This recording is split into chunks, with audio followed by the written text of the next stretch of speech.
Home Affairs Minister Malusi Gigaba is addressing the roundtable on migration in Sandton. The meeting is convened by the Black Business Council, and the BBC wants clarity on some immigration issues. They also want to understand the role of the private sector in the War on Queues campaign. The minister launched the drive in April in a bid to reduce the waiting time at Home Affairs departments, and we cross live to that. Birth certificate. Can we not do what they do in Malaysia and issue them with an ID card already? Now that we can take their palm print, their DNA, we can take their iris and insert it into the chip in their ID card. So the next few years are going to be vital in deconstructing Home Affairs as you know it and reconstructing it anew. And therefore the type of service and the channels for service delivery are also going to change. You don't need someone who is renewing their ID card or passport to come to Home Affairs. We actually are inviting queues. We are creating problems for ourselves. When I renew my ID card, what do I need? Except for those who may want to change their photographs, as some ladies have suggested to me that they would like to bring their own photographs. Except for those who want to keep changing their photographs and to use filters. The rest of us really don't mind. So could a kiosk, self-service kiosk, at a safe place, at a bank or somewhere else, not be a better option for someone to just go in there, place your fingerprint, or this thing reads your iris and it uploads your information, you confirm, and it asks what service do you want, passport renewal, and it asks you payment, you do everything right here at this kiosk. Where would you like your ID or your passport to be collected? You choose an office of your choice and you confirm, you get your receipt, you go away. You haven't been to Home Affairs. We actually don't need at our offices people who are coming to renew passports and IDs. They create unnecessary queues. This is only relevant to those who are coming for the first time. It's relevant to those who don't have the technology, those who are illiterate. But don't you marvel at how our kids who can't read or write can operate their laptops and our cell phones as if they are literate? Doesn't technology also address the problem of literacy? To some extent, we fail to understand the massive solution that technology is and use the issue of illiteracy as an impediment to bringing about revolutionary changes we need to society and to all our services. And I keep saying, with the modernization that Home Affairs has done already, I'm not even talking about the future things we're thinking about. With what we have done already, I don't think people should still be applying for a driver's license. I think if I go to a traffic department to get my driver's test, I drive, the traffic cop says you have passed, sharp, and they put it in the computer that this guy has passed, and I walk out of there. At the gate, I'm stopped by a traffic cop. The traffic cop says, and I'm driving. The traffic cop says, place your fingerprint on this thing. I press it. It says, oh, you just got your driver's license now. Lucky dog. And you drive away. But really, the issue is, The Departments of Transport and Home Affairs need to collaborate to take the inconvenience away from the client, the members of the public, and place it on government. And in actual fact, by so doing, you would be supporting the generation of a software SMME sector in the country that's going to be supplying these gadgets to traffic cops. So traffic cops are going to be sitting with these things to read whether you have a driver's license. I don't need to be queuing there at Waldlu, Silverton, the whole day for me to get my legal paper. I must wait for I must first get that legal paper that says you have a temporary driving license, and then wait 3 weeks for the actual document called the driver's license, which is just a piece of plastic which has been laminated. Government needs to be bringing their services together more so. So the Home Affairs live capture process, and I'm going to come to what this all means in the reconfiguration of Home Affairs and placing it at the center of governance and e-governance in particular in this country. So the third priority we set ourselves was, let's do an entire new international migration white paper.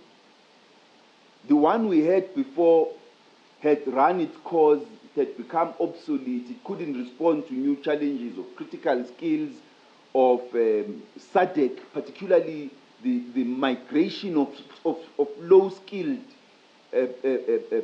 people from the SADC region. It couldn't, and it was creating problem in the asylum management centers at Home Affairs. It couldn't deal with the problem of managing our expatriates abroad. It couldn't deal with a number of things, and so and we couldn't manage young people from abroad, especially on the African continent, who are studying towards critical skills in South Africa. They qualify, and then we say, upon studying in South African universities, they get a qualification, and we turn around and say to them, to apply for a critical skill, go back to your country. But they studied at UCT. They studied here, they qualified here for 4 years, and we say to them, go back to your country of origin and apply and get a police clearance. The guy says, but for the last 4 years I was living here. Even my drunk driving record is in South Africa. I don't have any that side. So why ask me to go get a police clearance in a country I've not lived in for 4 to 6 or even 7 years? But you guys, I just qualified in your country. So instead of going through all this trouble, they decide to snap us and go to the US or UK. And you lose a skill you could have kept if only you just simplified your policies and processes. So it couldn't respond to all these dynamics and challenges. You build SKA and you give researchers a 30-day or a 4-year visa or 30-day visa. Why? Can't you give them a longer-term multiple entry visa? Business people, trusted travelers, tourists. So many of these things we couldn't respond to them because the policy framework didn't allow us to. So change the international migration white paper, deal with new challenges, solve problems of the future, bequeath the future with a better policy framework than the one we got, which still referred to immigrants as aliens. And we said the fourth priority was develop, overhaul the 6 commercial land ports of entry. The challenges at Bait Bridge. Last week, I don't know what was happening, and I just decided to keep quiet.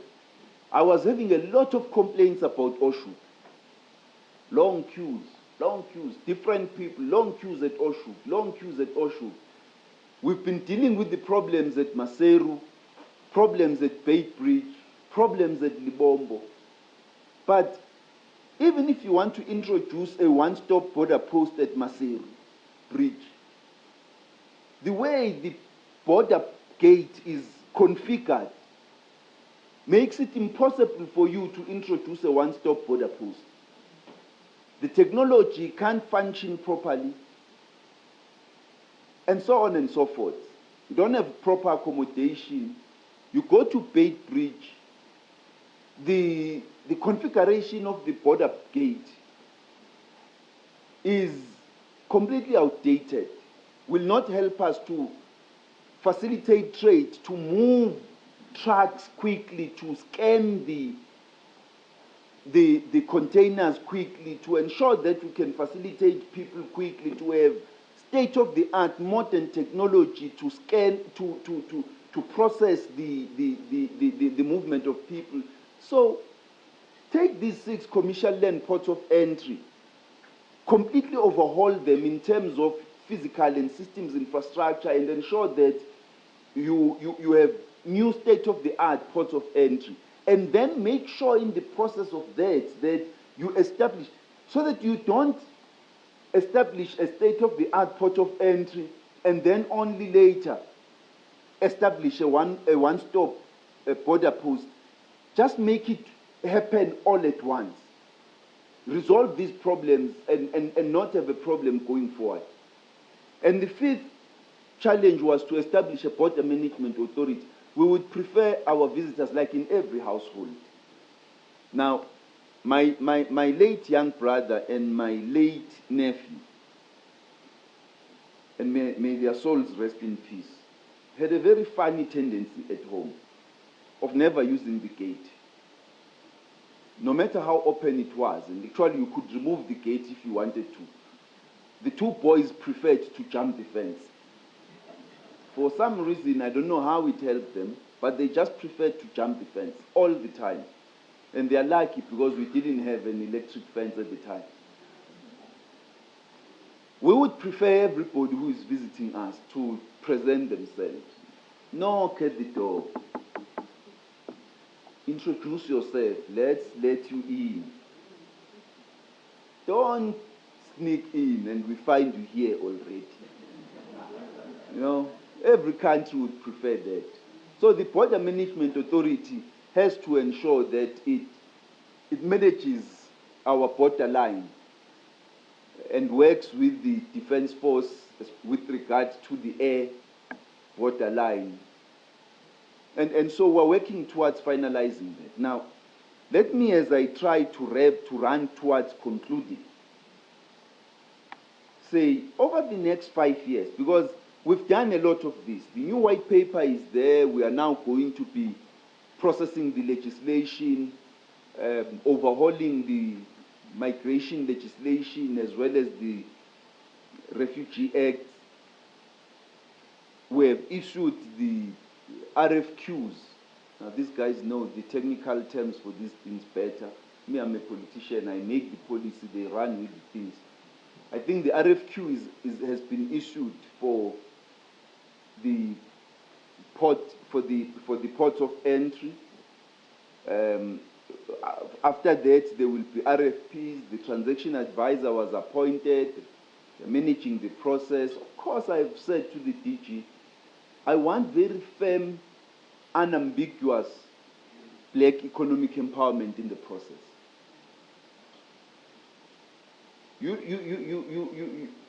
It doesn't matter that you're talking about 6 to 10 billion rand of investment. That investment is significant enough to actually build significant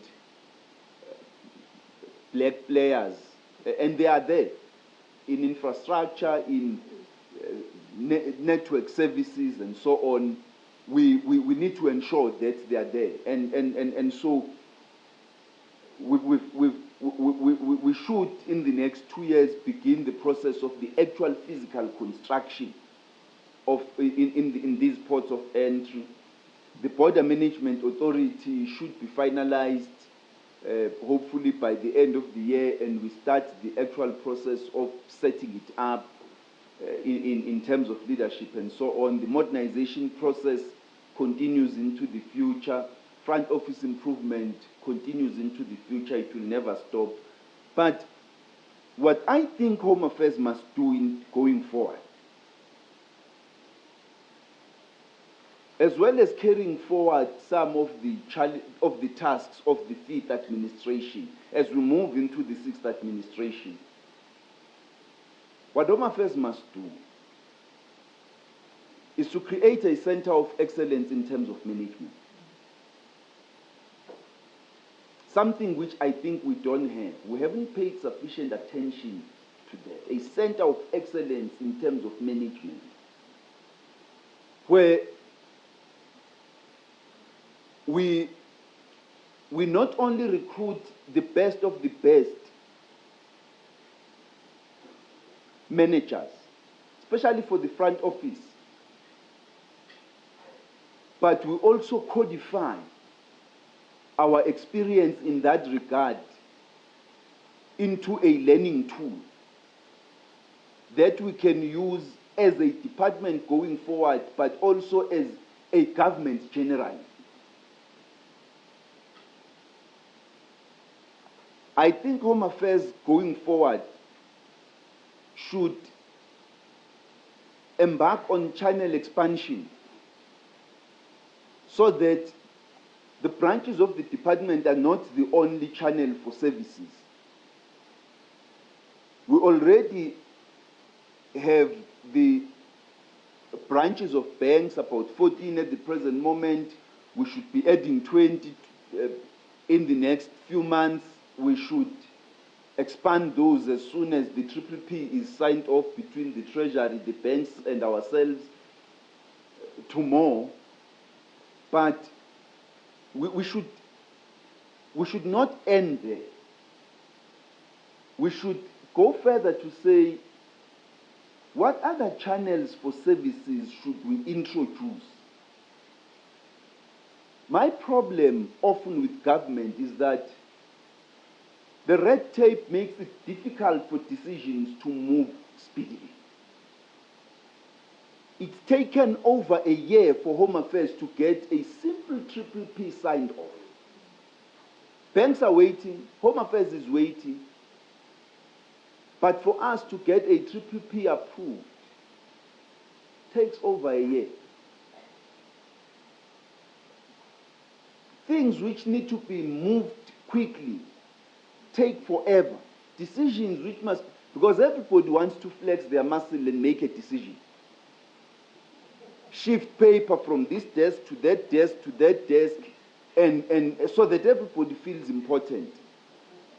And then at my desk, it stays for 3 days. At somebody else's desk, it stays for 1 day. At another person's desk, it stays for 6 weeks.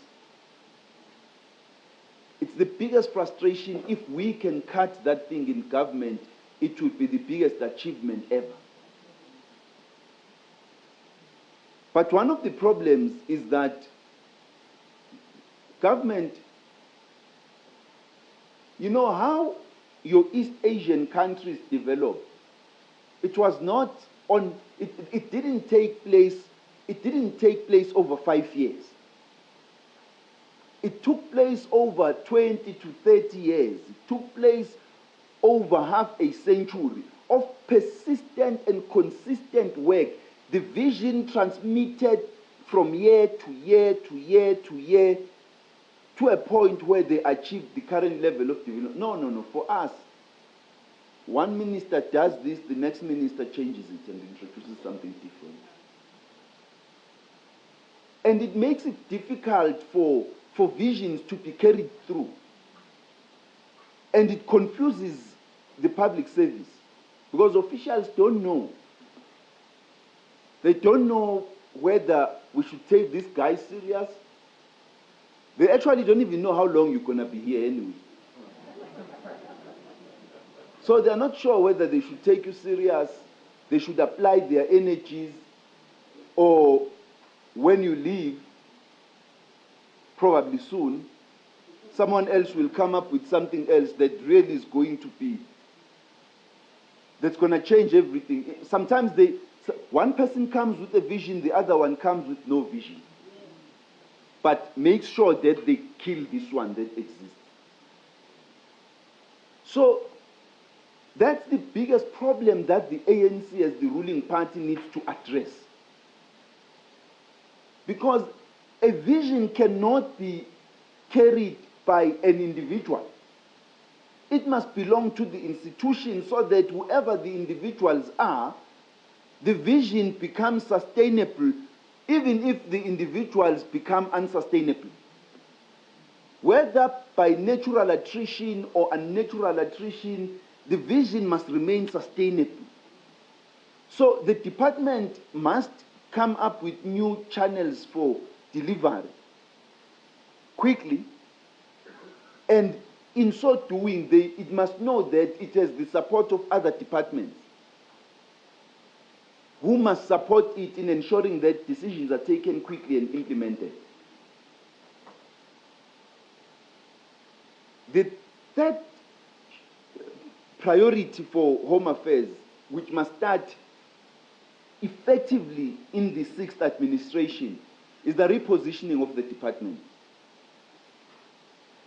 To ensure that Home Affairs is not just, as it was viewed in the past, a department that delivers low quality, low service, low level services,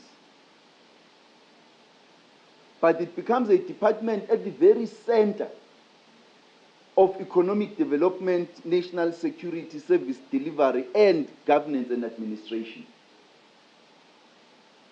The documents we issue are vital for economic development. It shouldn't take 8 weeks for a visitor's visa, come on. It shouldn't take 8 weeks. As we say, you know, sometimes I say this thing to people that when somebody says, Minister, I've applied for my permanent residence permit, it's been 2 years. And then my response is, it does take time. I know I don't believe this nonsense. I know I don't believe it. But it happens. So as I say that, I then call the relevant people in the department. Guess what? Within a day, I get a response, Minister, that issue has been resolved. The client has been called. The permit is issued. I say a few expletives in my heart, and you say, if you could solve it now, why you couldn't solve it in the last 2 years? 8 weeks for a visitor's visa is too long. 2 years for permanent residence permit is too long. People need these documents in order to organize their lives. Through these documents, they make a contribution to society in terms of jobs, of the economy, they create businesses, they pay tax, they educate their children, they do so many things. The documents we issue are not for fun. They are not a poster you hang on your wall. The ID we give to a person, the reason people appreciate the smart ID card and the fact that you get it in 2 to 7 days is that they can get a job. They can open a bank account. They can get into an economic transaction. They do so many economic things. The document is vital. It helps them to organize their lives.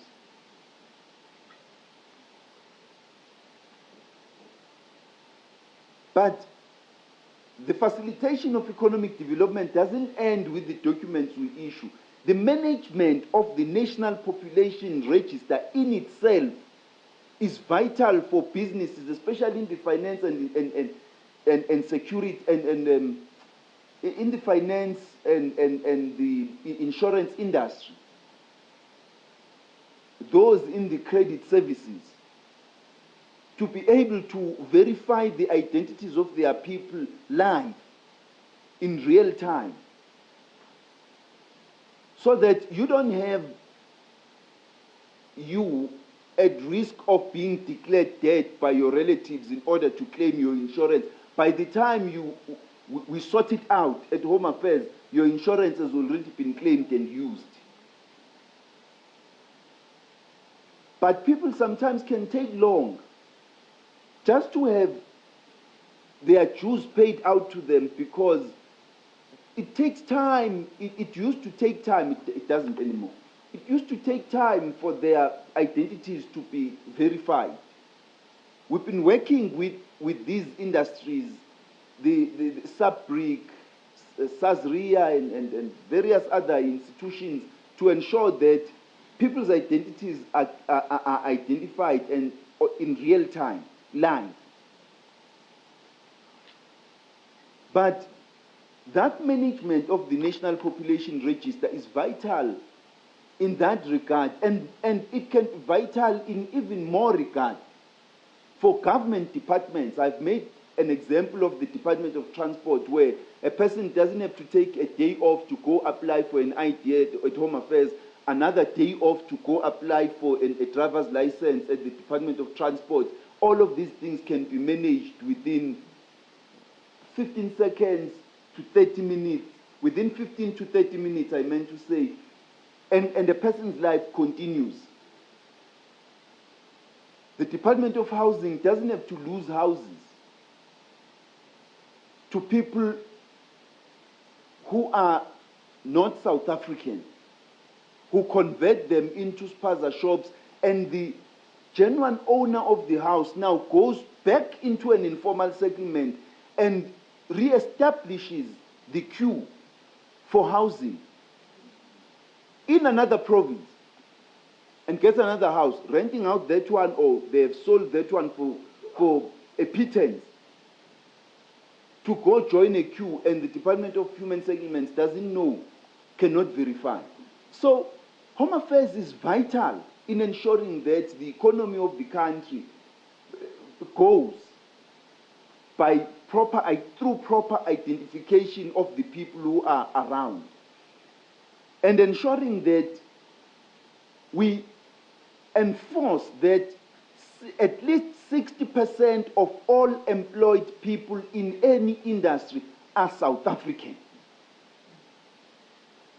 And many South Africans actually are complaining that that target is too low. And we need to review it. I think it behoves us, it's a genuine concern that we need to review it. In every country, you don't manage your economy for the non-employment of your nationals, because you are creating a problem that you can't solve, that soon becomes violence, becomes voter disenchantment, becomes unrest, and so on. We must ensure that the majority of the people, the overwhelming majority of the people employed in South Africa are South Africans. There are specific industries that are guilty of that, of not doing that. And we are continuing to engage with them. We must ensure that at least, since the regulations say 60%, we must ensure that at least 60% of people employed in every company, in every industry, are South Africans. Of course, we don't have the capacity at the present moment. We have only 800 inspectors countrywide. And so if you take that 800 and split it by province, you already see that the numbers are, and don't just say 800 divided by 9. Because it's gonna give you a false figure. There are provinces where the immigration inspectors are actually far below what we need to have. The Department of Home Affairs is really seriously undercapacitated for the volume of challenges that it faces. But yet, we continue to do our best. We must ensure that we play our part in terms of national security by allowing into the country people who are safe to be here, people we want, and disallow those that are a threat to the security of our country. Collaborate with fellow departments in the security cluster for the identification and removal of people who are not supposed to be here. The launch of the APIS will go a long way towards assisting the police to identify positively through all manner of ways people who are foul or evidence of people found on crime spots, be it their fingerprints or anything. It will go a long way because we will not be relying on the fingerprint. So the Department of Home Affairs must play a big role, even in terms of the establishment of the Border Management Authority, to ensure that we secure our borderline, we manage it, we channel everybody to the ports of entry, we ensure that our border managers are up to standard. In terms of service delivery, I think I've gone at length in that regard, and in terms of governance and administration. And we must carry forward the program of modernization as well as the front office improvement. I think in so doing, you then have a better picture of Home Affairs, where we are, what we are trying to do, where our minds are, and where we are trying to go. So, in terms of this big picture I have painted, you can take your individual challenges and locate them into what we are trying to do. It could be that in my presentation I was not able to go into the detail of some of the things that you may wish we talk about. So you will raise those things in the question and answer session. I've got Mr. McKay here representing the DG. He's the Deputy Director General for Immigration Services. I've got Ms. Kollega Galega, Special Advisor Legal.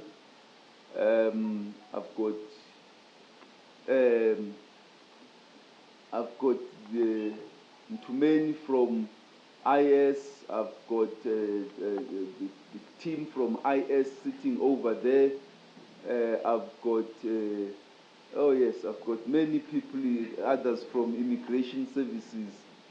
I've also got Mandla, who does research in my office. Gives me all the wrong data. But I think I'm done talking now. These guys will answer everything that needs to be answered. Thank you.